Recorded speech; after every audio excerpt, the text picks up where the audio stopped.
Bueno, muchas gracias, Luis. Como he dicho, yo pertenezco dentro del IDIBRE a la unidad de Biosensing and Biorecognition, de la cual formamos parte de dos grupos. Uno, el de los profesores José Manuel González Ros y José Antonio Poveda la Rosa, y el otro, el al cual pertenezco, que es el liderado por los doctores Javier Gómez Pérez y Reyes Martínez. Dentro de esta unidad estamos llevando a cabo varias líneas de investigación que voy a presentar.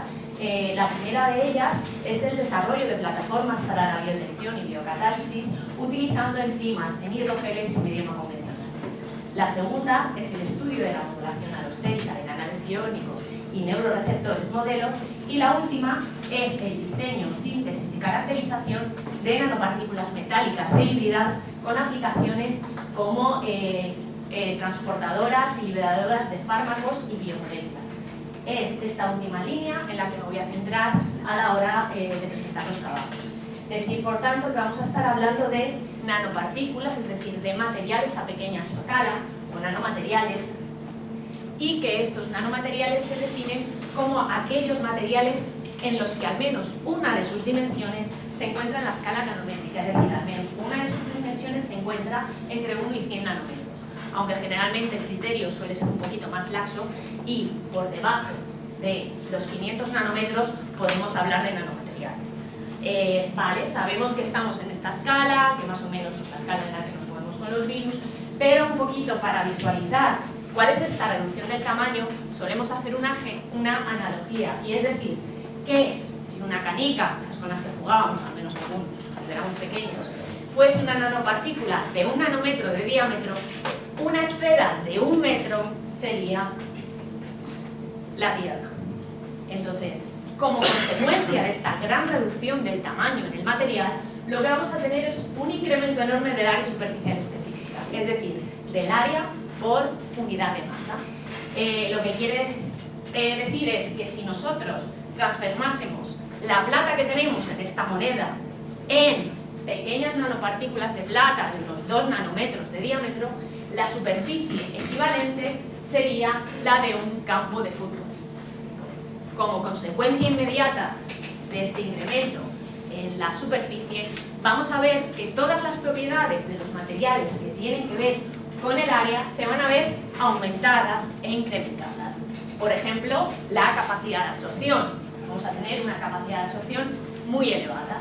También vamos a tener una mayor capacidad catalítica. Todos sabemos, los que hemos estudiado química, que cuando queríamos realizar una catálisis química, los catalizadores funcionaban mucho mejor si estaban finamente pulverizados, que se lo añadíamos como un trozo más grande. Además, sobre esta superficie vamos a poder multifuncionalizar. Vamos a poder añadir distintos grupos que nos doten de funcionalidades que deseemos, por ejemplo, pues un anticuerpo para dirigir una molécula fluorescente para poder seguir pues, nuestro nanomaterial. Pero además de estas propiedades que surgen de forma general por este aumento de superficie, existen ciertas propiedades que solamente vamos a observar en los nanomateriales, que son específicas de ellos, como por ejemplo el superparamagnetismo. El fenómeno del superparamagnetismo solamente se da en nanopartículas magnéticas de pequeño tamaño, monodominio, y hace que cuando nosotros aplicamos un campo magnético que es capaz de atraer y de orientar estas partículas y luego retiramos el campo, estas vuelvan a su estado inicial, es decir, se desmagneticen, cosa que no ocurría con el material macroscópico. También hay otras propiedades que aparecen a escala nanométrica, como es, por ejemplo, la resonancia del plasmón superficial localizado, que se dan partículas metálicas y como las de oro y plata, y que además de ser la responsable de los colores que vemos en las vidrieras de las catedrales, hace que esta absorción de luz que se va a producir a una longitud de onda dependiente del tamaño de la partícula sea transformada en calor. Es decir, va a haber un efecto fototérmico. Este efecto fototérmico es aprovechado en múltiples aplicaciones, como por ejemplo las terapias mediadas por luz. En este caso, en las terapias mediadas por luz, es necesario una adaptación de estas propiedades plasmónicas, porque para conseguir una mayor penetración en los tejidos biológicos necesitamos que la absorción se produzca en el infrarrojo cercano. Habíamos dicho que el diámetro de la partícula modificaba el color, la absorción, pero únicamente modificando el diámetro no somos capaces de llegar hasta la zona del infrarrojo cercano. Para ello hay que recurrir a otro tipo de estrategias, como puede ser modificar la relación de aspecto o, por ejemplo, la forma de la nanopartícula. A menudo estas transformaciones o la síntesis de estas partículas conlleva el uso de disolventes orgánicos o compuestos citotóxicos, por lo cual una aproximación mucho más biocompatible suele ser inducir la proximidad o agregación de las partículas sobre una superficie. Si además esta superficie es un liposoma, pues mucho mejor. Entonces, en nuestro caso, si además ese liposoma que utilizamos es un liposoma termosensible, es decir, un liposoma que posee una fase gel más ordenada y que por incremento de temperatura somos capaces de inducir la transición a una fase fluida con los lípidos mucho más desordenados, vamos a conseguir que si sintetizamos un nanohíbrido podamos inducir mediante la irradiación de luz, transformar esta irradiación en calor a través de las nanopartículas para que se produzca esta transición de fase, de gel a fluido. De manera que es esta transición, inducida en este caso por luz, lo que va a producir la liberación, posible liberación de un fármaco que encapsulemos en su interior. Pues con esto en mente, nosotros nos propusimos sintetizar una serie de nanohíbridos formados por oro y liposomas. Como precursores del oro, seleccionamos una sal de oro y el ácido ascórbico, por su inocuidad. Y como liposoma termosensible, seleccionamos como lípido el DPPC, es un lípido friteriónico, y cuya temperatura de transición de fase es en torno a los 42 grados centígrados, ligeramente superior a la temperatura del cuerpo. Llevamos a cabo la síntesis de las nanopartículas. Cuando se realizan en disolución acuosa, lo que obtenemos son partículas de oro, de color rojizo, con un plasmón alrededor de los 528 nanómetros. Cuando llevamos a cabo esta síntesis a temperatura ambiente, pero en presencia de los liposomas, obtenemos una serie de nanohíbridos, como los que tenemos nosotros, que presentaban color azulado y cuyo plasmón ya se había desplazado casi próximo a los 700 nanómetros. Si la síntesis, en lugar de llevarla a cabo a temperatura ambiente, la llevamos a cabo en un rango de temperaturas pues, próximas a los 0 grados hasta 70, lo que obtenemos es una serie de nanohíbridos con coloraciones muy distintas, lo que nos está indicando que tenemos plasmones que absorben a distinta longitud de onda. Es decir, somos capaces de, seleccionando la temperatura a la que realizamos la síntesis, obtener un plasmón que absorba a la longitud de onda, que tenga su máximo de absorción en la longitud de onda que deseamos. También comprobamos lo que era el tamaño y la morfología de estos nanohíbridos. Seleccionamos dos extremos, temperatura el sintetizado en frío, en caliente y temperatura ambiente, y lo que observamos fue que aquellos nanohíbridos que habían sintetizado a baja temperatura y que presentaban un plasmón en la zona ya del infrarrojo cercano eran más grandes, poseían un tamaño más grande, y las partículas de oro sobre la superficie de los liposomas también formaban agregados más grandes, pero vemos además como discretos, como partículas discretas, todas unidas. Cuando la síntesis se había realizado a temperatura ambiente, el plasmón estaba cerca de los 700, eran más pequeños los nanohíbridos, y las partículas de la superficie, aparte de que hay un menor número, vemos que están como un poco más unidas, se producía coalescencia. Cuando eran sintetizados a alta temperatura, prácticamente obteníamos nanopartículas de oro discretas sobre los liposomas y su tamaño pues, era más pequeño, el del nanohíbrido. Comprobamos también que se preservaba el comportamiento termotrópico, es decir, que los liposomas que formaban parte del nanohíbrido seguían siendo capaces de sufrir esta transición de fase gel a fase fluida, que luego sería importante pues, si se le quieren dar aplicaciones en la liberación de fármacos, como hemos dicho. y que además de que mantenía esta transición de fase, apenas había cambios, era igual de cooperativa que un líquido en disolución y apenas se desplazaba medio grado lo que era esta temperatura con respecto al líquido en disolución.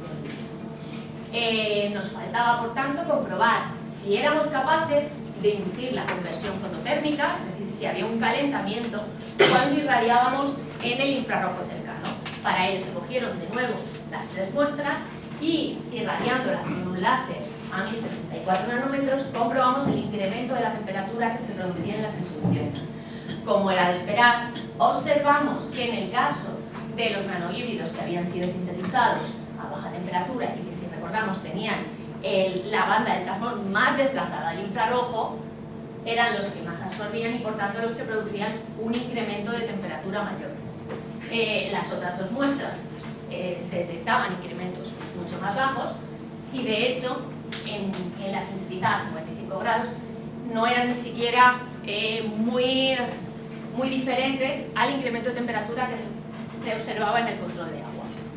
Este trabajo fue publicado recientemente en colaboración con un grupo de la Universidad de Zaragoza, en el cual Marta Rubio se encontraba realizando una estancia, y lo que nos ha permitido es obtener un método de síntesis basado en oro, utilizando en oro y liposomas termosensibles que producen nanohíbridos con unas propiedades plasmónicas a la carta, las que nosotros podemos seleccionar la longitud de onda que queremos, y que además pueden ser utilizados en el transporte de fármacos y su liberación controlada, en este caso por irradiación.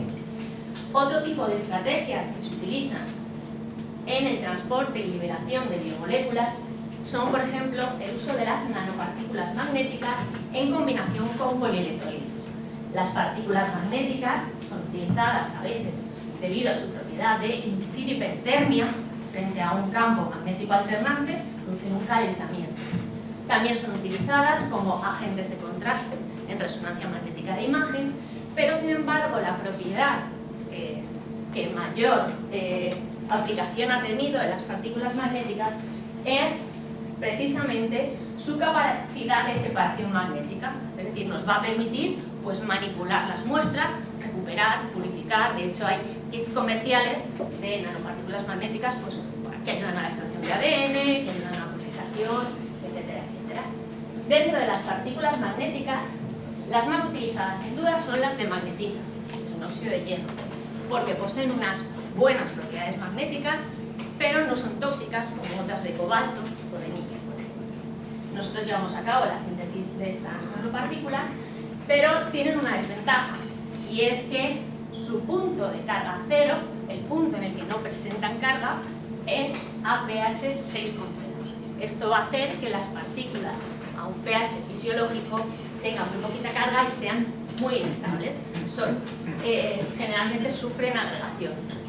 ¿Qué se suele hacer? Pues generalmente se llevan a cabo recubrimientos de las partículas encaminados a dotarlas de una mayor estabilidad coroidal, estabilizarlas a los pHs de interés, pero también porque nos va a permitir funcionalizarlas muchas veces. Este recubrimiento puede ser llevado a cabo mediante el uso de polielectrolitos.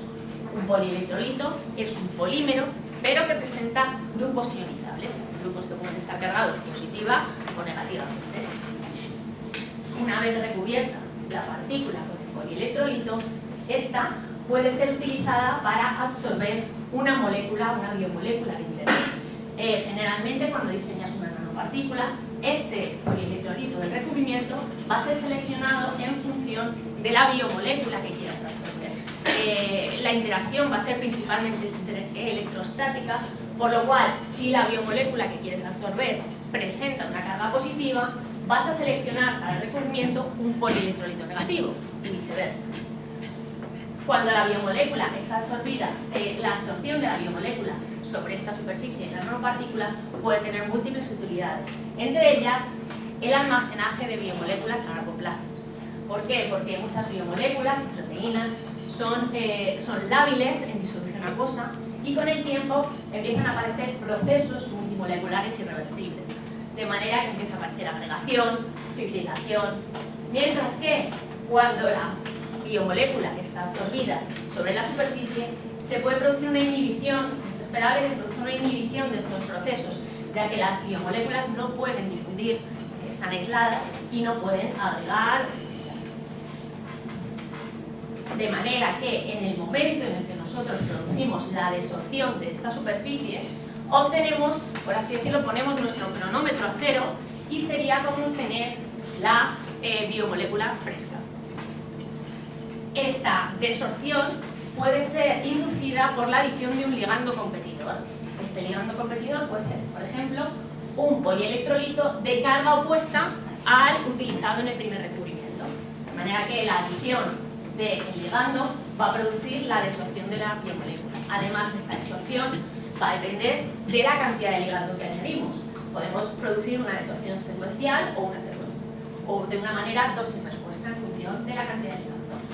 En el laboratorio llevamos a cabo el recubrimiento de estas nanopartículas de magnetita con un polielectrolito, el PU-EVA, que presenta grupos carboxilato, de manera que va a estar cargado negativamente a pH fisiológico. Con estas nanopartículas ahora negativas, lo que hicimos fue absorber la lisocima como biomolécula modelo de interés. La lisocima, recordamos, tiene un punto isolítico muy elevado, en torno a 11, de manera que a pH fisiológico va a estar cargada positivamente y se va a atraer por esta superficie de la fibra. Tras esta absorción, llevamos a cabo la desorción mediante la adición de distintos ligandos competidores, como fueron iones calcio y magnesio, o en este caso el polialildimetrilamonio, que es un polielectrolito de carga positiva. Los experimentos de desorción se llevan a cabo a distintas concentraciones del ligando competidor y lo que observamos es que tras la alteración, separación magnética y el análisis de la cantidad de proteína que quedaba en el sobrenadante, pues como esperábamos, esta desorción se produce de una forma dosis dependiente. En función de la cantidad que añadimos del ligando, obtenemos más proteína recuperada en el sobrenadante. De entre los ligandos analizados, el polielectrolito de carga positiva fue el más efectivo de todos. Una vez desorbida la biomolécula, es necesario comprobar el estado de la proteína.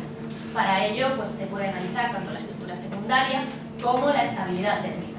En este caso, no hubo diferencias significativas entre la proteína que había estado absorbida y había sido liberada y la proteína libre.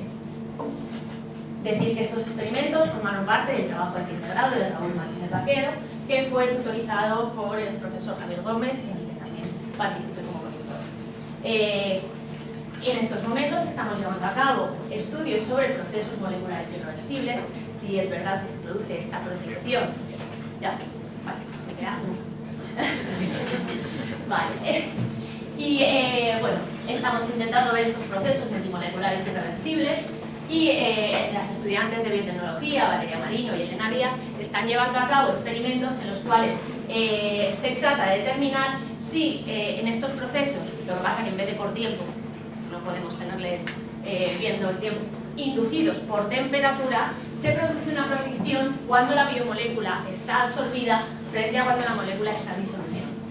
De manera que se analiza la actividad de la proteína que ha sido calentada en disolución con la actividad de la proteína que ha sido calentada sobre la nanopartícula y posteriormente liberada.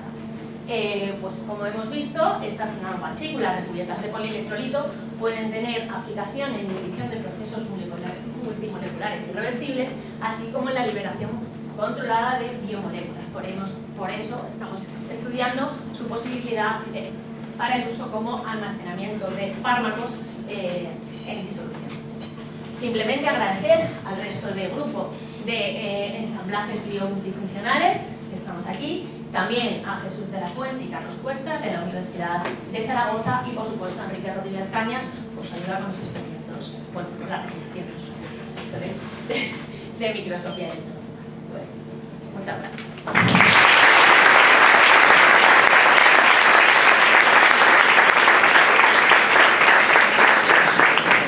Muchas gracias, Rocío. Pequeño comentario. Estas imágenes que ha puesto Rocío de las dos partículas de oro y esos tubos de color, a muchos les habrá recordado el color que aparecía en las bandas de aquellas tiras de diagnóstico de COVID que queremos ya olvidar. tiene mucho que ver. ¿Alguna pregunta para Rocío?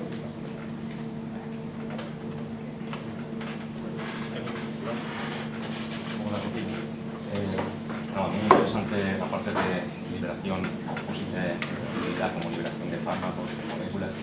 Lo que me pregunto es si estas características físico-químicas se van a mantener en un medio biológico, plasma, no sé, en un medio que pueda simular de alguna manera la sangre.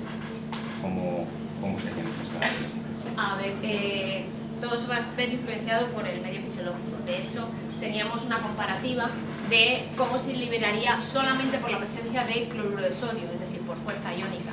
Tenemos que tener en cuenta que una vez que entra en el organismo vamos a tener pues, la acción conjunta de muchos factores. Vamos a tener la fuerza fisiológica, o sea, la fuerza iónica de vida fisiológica, que ya va a hacer que se pueda liberar una parte de esta biomolécula, pero de todas formas siempre se puede modular. Se puede modular cambiando el tipo de polielectrolito para conseguir que la unión entre el polielectrolito y la biomolécula sea más fuerte, y entonces hay que estudiar. El problema es que hay que estudiar cada caso prácticamente uno a uno.